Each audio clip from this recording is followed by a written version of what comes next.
नालो मुमताज़ अली आहे, ॻोठ सत जमाली। असांजो पंहिंजे सोटनि सां मसइलो आहे जंहिंखे तक़रीबन 8 महीना थिया आहिनि। असांजी सोटनि सां मिटी माइटी थियल हुई, मिटी माइटी थियल हुई त हाणे जॾहिं मुंहिंजी भेणूं जेके हुयूं से तलाक वठी हुयूं मुंहिंजे घरनि खां। मुंहिंजे ॿिनि भेणनि खे मुंहिंजी भेणूं ॾिनल हुयूं, नियाज़ हुसैन ऐं ज़ाहिद हुसैन ऐं अयाज़। त हाणे हू तलाक वठी हुयूं मुंहिंजे भेणनि खां।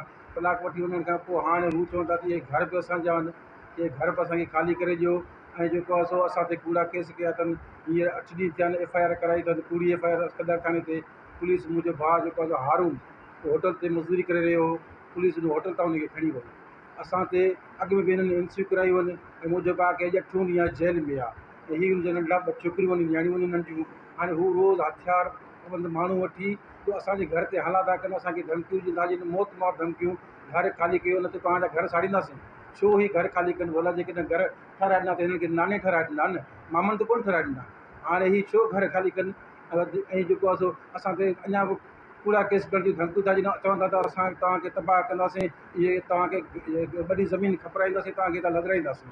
असांखे ॾाढो हुननि तंग कयो आहे। असां आला ऑफिसरनि खां, SSP नवाब शाह खां, DIG नवाब शाह खां ऐं ASP साहिब खां अपील था करियूं त असां सां इंसाफ़ कयो, हिन बयान जो नोटिस वठो ऐं असांखे तहफ़ुज़ ॾियो। असांखे ॾाढो नुक़सानु रसायो आहे हिननि। असांखे 8 महीने थिया आहिनि, असांजी ज़मीन जो पाणी अॼु ट्राए पाणी बंदि करे छॾियो आहे। जेको आहे असांजा 2 फ़सल जान थी विया। मुंहिंजे घर ते हिननि हमला कया ऐं इन खां अलावा छितनि ते चढ़ी बाक़ाइदे शलवार लाहे हिननि असांखे गंदगार कई आहे। एॾी कची गंदगार कई आहे जो वधीक बयान ही ॾियणियूं आहिनि, ही सभु मुंहिंजी फैमिली जा माण्हू आहिनि, तव्हां हिननि खां पुछी सघो था। त हुननि असांखे ॾाढो परेशान कयो आहे।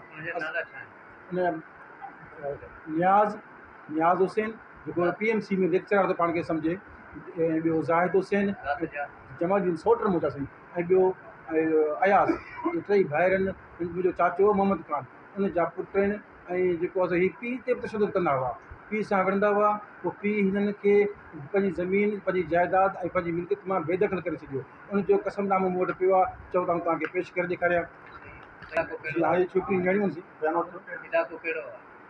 सत जमाली साईं।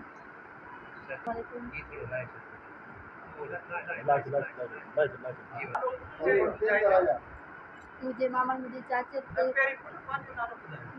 अस्सलाम वालेकुम। मुझे नालो आहे अमरीन। मुझे चाचन ते झूठी कूड़ी FIR मुझे मामन कटाई आहे। मुझे अबू खंड ते कमाल हुए। मुझे अबू के अॼु 8 ॾींहं आहे। मुझे अबू जेल में आहे। मुझे मामा मूंखे असांखे धमकी था ॾियनि त असां ही घर ठाहींदासीं। हीअ असांखे घर पंहिंजे नाने ठाराहींदा आहिनि, असांखे ही घर असांजे मामनि कोन ठाराहींदा आहिनि। ऐं ही चवनि था त असांखे माराइण जी धमकी था ॾियनि।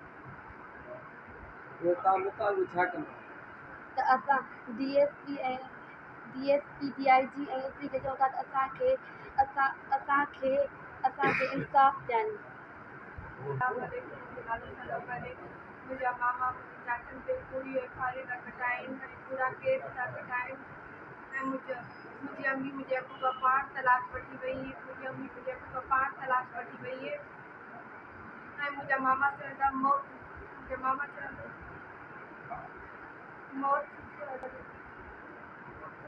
मौत बार धमकी था ॾियनि असांखे ऐं मारण जी कोशिशि था कनि। ऐं हीअ चवनि था घर सां ठाहींदासीं, असां हिते नाने सां घर ठाराइनि। असांजो ॾुस थियो, असांजे नाने ते असांजो हक़ आहे पूरो।